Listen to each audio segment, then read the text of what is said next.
بسم اللہ الرحمن الرحیم۔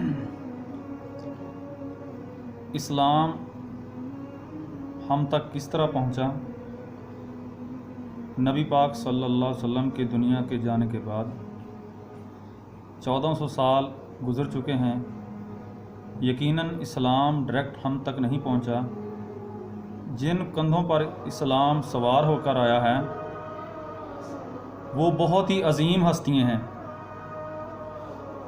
آج کے دور کے اندر بہت کم لوگ جانتے ہیں کہ وہ ہستیاں جن کا تذکرہ بار بار ہم اپنی زبان پر لاتے ہیں وہ کس سن میں پیدا ہوئے اور کب ان کا انتقال ہوا، کب ان کی وفات ہوئی، بہت کم لوگوں کو ان کا پتہ ہے۔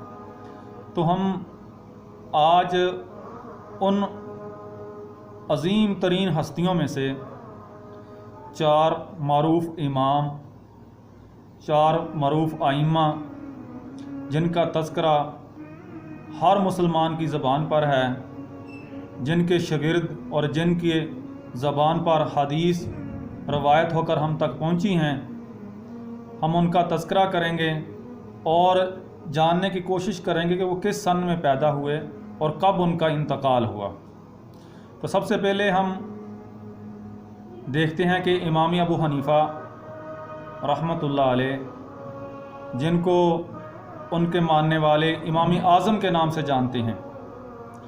امام ابو حنیفہ رحمۃ اللہ علیہ، جن کا نام نعمان ابن ثابت رحمۃ اللہ علیہ ہے، ان کی پیدائش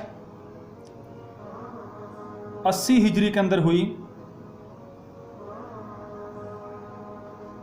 اور ان کی وفات 150 ہجری کے اندر ہے۔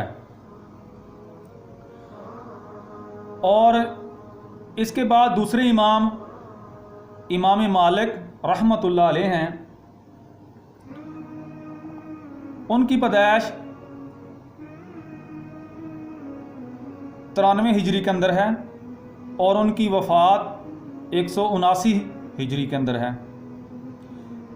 تیسرے امام امام شافعی محمد بن ادریس امام شافعی رحمۃ اللہ علیہ ہیں، جن کی پیدائش جس وقت امام ابو حنیفہ رحمۃ اللہ علیہ کا انتقال ہو رہا ہے اسی وقت امام شافعی رحمۃ اللہ علیہ کی پیدائش کا زمانہ ہے۔ تو یہ تیسرے جو امام جن کا ہم تذکرہ کر رہے ہیں، امام شافعی رحمۃ اللہ علیہ، وہ 50 ہجری کے اندر پیدا ہوتے ہیں، 150 ہجری کے اندر پیدا ہوتے ہیں اور 204 ہجری کے اندر ان کا انتقال ہوتا ہے۔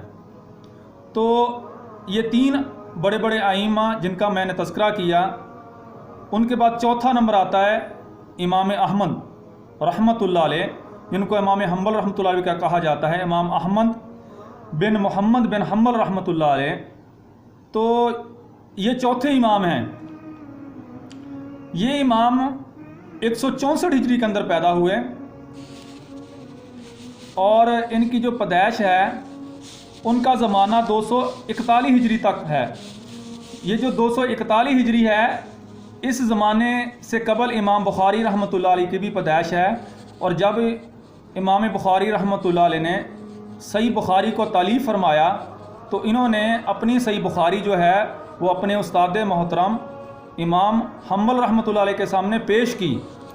تو آج کے دن کے اندر میں نے 4 ائمہ کا تذکرہ فرمایا، تو آئندہ انشاءاللہ آنے والی نشستوں میں اسی طرح مختلف ائمہ کا، مختلف جنہوں نے تاریخ کے اوپر، تفسیر کے اوپر، احادیث کے اوپر بڑا بڑا کام کیا، ہم ان کا تذکرہ انشاءاللہ العزیز جاری و ساری رکھیں گے۔